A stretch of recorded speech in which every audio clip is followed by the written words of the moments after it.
Hello, everyone. Today, I'm going to talk about an important, sensitive topic.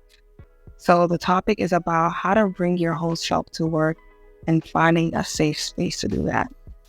Addressing the issues like microaggression, imposter syndrome, and toxic workplace is crucial for fostering inclusivity and diversity within the tech industry. Today, I decided to have an open dialogue with Chelsea, another UX/UI designer.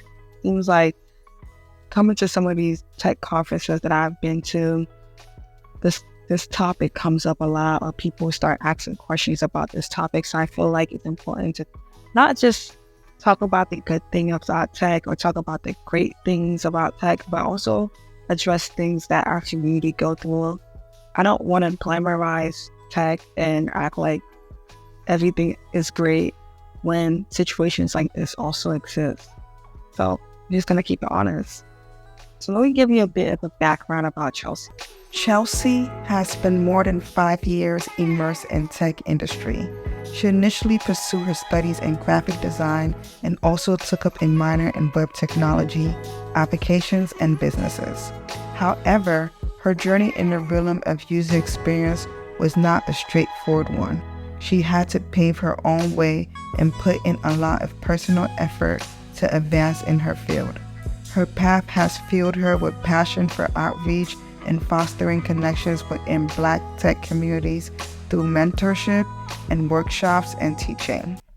Hey Chelsea, I'm glad we finally got to meet, and I know that you wanted to talk about a topic that that's important to you. So like basically, hop straight into it. Yeah, happy to be here today. I think it's rare to meet women who are in the tech space, especially Black women, and especially in the design space. It's hard to bump into people in those creative avenues. So when you mentioned that you do subject matter around this, I was really excited to get involved and kind of just speak more about my story and my experiences and hope that it's a relatable story for other people. So I got a few questions. So let's talk about your past experience, where you felt one couldn't show up. Yeah, so I think tapping into just the tech space and the corporate area in general, it's hard to know how to show up in those spaces. We have to learn what professional looks like. And I think at an early point in our career, Black isn't considered professional. And so we feel like we have to show up in a different way and represent ourselves in a way that would be palatable for other people, right? And so when I was first entering into the tech space, the subject matter was new to me, and then also this corporate space was new to me too. So I just didn't really know how to best show up in those spaces. And so when I was first entering into the tech field, I wanted to find a job, period. So my standards weren't like the highest. I wasn't trying to look for necessarily like a certain type of culture or a certain type of dynamic. I didn't know what those questions were to ask. I just knew that I wanted to be in a space that seemed like it would treat me well, that seemed like a fun environment, and that also was going to pay me. And that was my only standard young in the tech space for the first time. And so for me, I didn't realize that the environment that I was entering into wasn't a safe space until a few months into me working there. From like a overall aesthetic, it seemed like a fun environment. It seemed like a place that was going to be welcoming. I didn't know the right questions to ask through the interview process. So I didn't realize that I wasn't maybe diving deeper into growth paths and areas of opportunity and education or diversity in a company. Like those questions never even crossed my mind as something to ask. I just was more so like, will they treat me right? Because this seemed like a safe place to be. And at the time it did. And so it took a lot of, it broke a lot of my rose-colored glasses and those spaces where I felt more naive. And I kind of had to learn the hard way, like, oh, this is the way I need to show up to work, or this isn't maybe the most receptive place. And so it was one of those things I gradually saw the red flags and had to figure out how to adapt to it. And then, so you didn't have like nobody to talk to you like in the beginning, like you didn't have conversation. We didn't reach out to people. It was just like, okay, I like UX and, I'll get into tech and this is a role that I. Yeah, so I think like even taking a step back, right? Like I didn't even know what UX was when I was first entering into the tech space.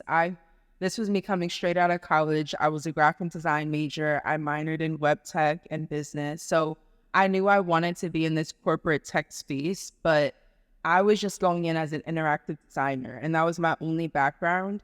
And I didn't have mentors or people to look at or like ask for advice. I really like the tech space. I didn't know anyone in it at the time. So the biggest mentors I had were my professors and teachers, but no one equips you with the knowledge of how to go into a corporate space, especially as a person of color, right? Like I had no mentors who looked like me, who could arm me with the facts or the red flags to be aware of when going into a company. So I was just this naive young person just trying to find a career, find an avenue, and find a job. And I didn't have like the knowledge to know what to look for. Yeah, yeah.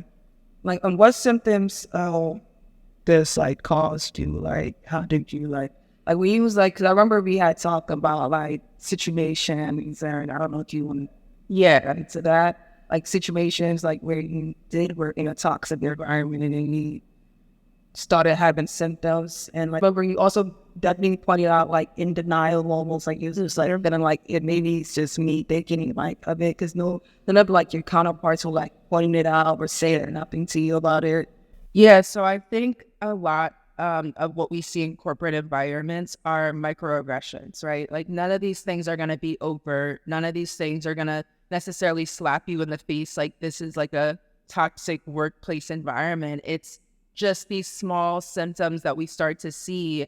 And a lot of it feels like it's in your head at first. So for me, it was just like, let's just start at the first level of a lack of connection, right? So subject matter wise, when I would hear people bonding or making connections and talking to each other, I didn't relate to the music that they were listening to or the shows that they were watching. So that was a part of me in my mind doing what I thought was code switching, which was trying to make relatable connections and saying things that aren't necessarily my interests and trying to build a bond with people. And that's not really code switching. That's just not being yourself, right? And so a lot of it was me just trying to go outside of myself to relate to what I thought my colleagues would find interesting or find meaningful in me, right? And so that was the first mistake that I made in the corporate space. And then beyond that, it was like, okay, I'm starting to see people go out to coffee or do things without me included in that, or having conversations and I'm not feeling like I'm necessarily present in the room. And that's a space of isolation, right? And so I didn't feel seen and I didn't feel connected to the people that I was working with on a day-to-day. And then beyond that, there were like the microaggressions started to kind of increase over the time of me working there. I had a lot of issues with the leadership at my company. And so I just felt like I wasn't enough and I wasn't doing enough. And I felt a lot of feelings and symptoms of just being talked down to and feeling less than at work. And so in my mind, as this person who's just trying to be resilient, like I didn't feel like there were people I could complain to or look to and be like, do you see that? Am I crazy? So in my mind, I'm like, I just got to show up part. I got to work more hours. I shouldn't be sleeping. I should make sure I get to work early. And the little mistakes I was making, I would see my peers make those mistakes and it not be acknowledged, or it be like, oh, a simple mistake and shrug it off. But for me, it felt like a grieved error and one that I was critically being judged on. And so I was just very anxious all the time. I was very like on my toes trying to figure out ways to show up better at work. And it was stressful. And then when I started to actually see like tangible evidence of being mistreated, it really stuck with me and resonated with me. And that's where I started to kind of document what was happening. And Because it's like sometimes something happened and you can talk to like people like, friends and family, and they're like, why didn't you say this? And why didn't you do this? And it's like, it makes you feel real bad when you can't like defend yourself. And you just like replaying the moments. And being your own advocate is a space of confidence, right? Like, it's very easy to tell someone to speak on something, but when you're working in a space that feels so new to you, right? Like, this is a subject matter that feels new to you. And you also need to defend yourself and equip yourself with all these things. Like, that's a place of privilege, right? To feel that you are enough and know and have confidence in your abilities enough to be able to defend yourself outside of your work that you're doing. And that's something that a lot of Black people and women and any person of color in a predominantly white space, you're not going to feel confident to speak up for your own abilities if you're still learning something, right? And so having that place to be able to speak up and say, like, this is wrong, or this is how I want to be treated, or this is how I want to be talked to and addressed, and this is how we should work through and solution things. That's a place of privilege that many of us have to grow to learn. And that was something I needed to grow to learn. And for me, the person that I was being triggered by the most, the leadership at my company. And so like, what do you do from that standpoint? Or when there's not pathways of HR to talk to deal with things in an unbiased way. If you don't have those pathways, then it's hard to know how to address them. And so for me, I felt like the biggest thing I wanted at that time was just an ally, like someone who could say they saw what I was going through. And and what was surprising to me was when I was ready to leave the company, that's what everyone came out and said, like, oh, we did see this and this wasn't right and this wasn't that. And it was validating, but it was just a little bit late to that validation to see that this was that. So like, when you left the company, did you have something lined up? You just like, I'm just gonna take a break and. Well, when I left, that's when I found UX. So I was working on a project that felt really different than any of the other projects that I had been given in the past. And I was definitely the type of designer who would always second guess my decisions. I never felt like what I was doing was right. And that was a part of the, I think, the anxiousness that I got from the work that I was in. And so I had went home one day and typed up like design based around research or design based around human behavior. And suddenly I found this field of UX. And it was eye-opening for me, right? And I suddenly saw all these job opportunities that were available and that major increase in salary that was being underpaid as well. And so I had heard of a job, and this is when I started to reach out to my network more. And I reached out to a mentor who knew about a UX position, and I just started connecting with her. And at the time, I didn't know about boot camps either. So I was like heavy into reading books and just trying to understand all the knowledge I could about this field, updating my portfolio, getting everything done the way I needed to. And I found the job, and then I put in my letter of resignation. And that was like a big stepping stone for me in the right direction. Okay. So like before like finding the job, right? Was there like, you said there was some people that basically was like, yeah, we saw that, we were going through that. Like, like what kind of advices would back say? Like, if like people you can vent to, and there's people that you can just ask for instruction. Yeah. So I think at the time, like early on in my career, right, I had my friends and people outside of work, family, and those were the ones I vented to. I didn't have those people at work who I could just like unburden my feelings and concerns to. I have that now. I didn't have that early on in my career. And I did ask for advice one time, and it was not advice that I would recommend to anyone. But the advice that I was getting was I was dealing with someone who was very, I guess the best word could be is like misogynistic. He had a very strong demeanor that he wanted women and anyone underneath him to follow suit with him, right? And so the advice that I got at the time when I was being mistreated was like, just to kind of act like a damsel in distress in the office. And this was not advice coming from a Black woman. This was advice coming from someone who has different features than me. And so I'm 5'9". You probably can't see that on the camera, but I'm 5'9", and I'm pretty athletic. And so that damsel in distress advice wasn't going to work for me, right? Like that's not something that felt even right in my nature. And I remember I tried to do it at work, and it felt so wrong that I think it didn't even work for him. And you have to understand where sometimes like your places of privilege, being pretty or being a woman, how that can be a strength, but also how sometimes that can deter and make you lose credibility even more. And so that advice didn't work. And a lot of the advice that I have for people is things I've just learned throughout my career, right? And so from my experience, when I've worked with challenging people or people who have strong perspectives, I've learned to ask a lot of questions, right? So a lot of people in corporate spaces will speak in a level of jargon that will go over your head. And I've learned a lot of times that their jargon, they don't even understand it, right? Like they've been speaking in this code and acronyms for so long that they don't even know what things truly mean. And I've learned to not be afraid of asking questions, like asking like, what do you mean by that? Or can you explain this further? Or can you break down this acronym to me? Or and one thing I would like to say, like I always say, like even though like I'm like sorry, because if someone even think that you're stupid for asking a question, I'm like, okay, maybe this is a stupid question, but what are you trying to say? Maybe that's what I always say, because maybe it is a stupid question, or maybe it's not. It makes them understand like, hey, I'm asking you a question because I really don't know. You can call me stupid, but I'm letting you know it is a stupid question, so I'm just asking you. And honestly though, I've learned to not preface questions with like, maybe this is a stupid question, or I'm sorry.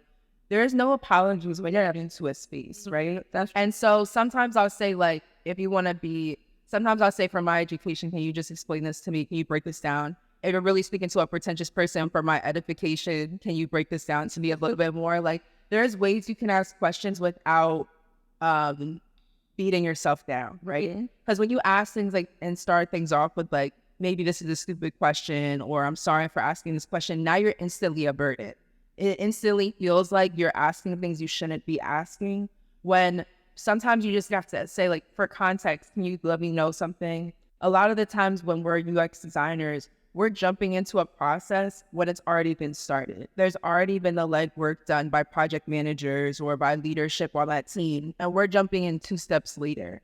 And so they're going to talk in a way naturally that feels informed on a subject, but we're new to it. So I don't think there's any harm in asking questions. Sometimes before a meeting starts, I'll say like, I'm the type of person who asks a lot of questions, so just bear with me as we work through this subject. And that's not an apology. That's just me letting you know who I am, so you know how to show up for me. And so I think that you have all right to show up and ask for the things that you need. Yeah, I think, yeah, you're right. Because I mean, like for me, like I said, it's pretty new for me to this, my first semester role. So I'm just like, trying to fill out the space and see like, yeah. And but they know that when they hire you, right? Yeah.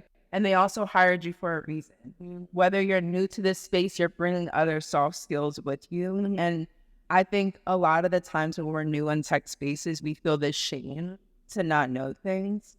But they hired us for that reason, because we are new, because we do need to be informed.